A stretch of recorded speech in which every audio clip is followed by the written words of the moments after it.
එතකොට දැන් මේ කොහොමද මේ වීදුරු වල මේ ශක්තිය මේ තරම් වැඩි වෙන්නේ? ඔව් ඒකත් හොඳ ප්‍රශ්නයක්. එතන තියෙන ඇත්තටම කිව්වොත් එහෙම ටෙක්නිකලිම බ්‍රීෆ් කරොත් එහෙම මේකේ වෙන්නේ ඒකේ මතු පිට පුෂ්ඨයේ outer surface එක සම්පීඩනයට ලක් වෙලා ඒක inner එක මේ tensile stress එක develop වෙන එකක්. මෙන්න මේ develop වෙන tensile stress එක නිසාම glass එකට දැඩි බවක් ලැබෙනවා. ඒක තාපයටත් ඒ වන mechanical stress එකටත් ප්‍රතිරෝධයක් ලෙස ක්‍රියා කරනවා. මෙන්න මේ හේතුව නිසා මේකේ hardness එක වැඩි වෙලා තියෙනවා.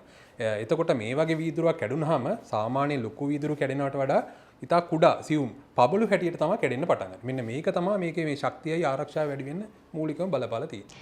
දැන් එතකොට මේ සාමාන්‍ය වීදුරුවක් තමයි ටෙම්පර් කරන්නේ.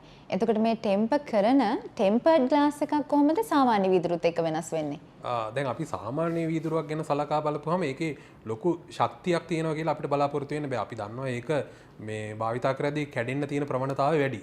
එතකොට ටෙම්පර්ඩ් ග්ලාස් එකක් එහෙම නෙවෙයි. සාමාන්‍ය ටෙම්පර් කිරීමේදී වෙන්නේ ග්ලාස් එකක සාමාන්‍ය ග්ලාස් එකකට වඩා 4-5 ගුණයක් ඒක ශක්තිමත් බවින් වැඩි වෙනවා. ඒක ලොකු පීඩනයකට ඔරොත්තු දීමේ හැකියාව වැඩි වෙනවා. ඒ වගේම ආරක්ෂාව සම්බන්ධයෙන් ගද්දී අර මුලින් කරුණු කතා කරා වගේ ඒක කැඩෙන්නේ ඉතා කුඩා කොටස් හැටියට.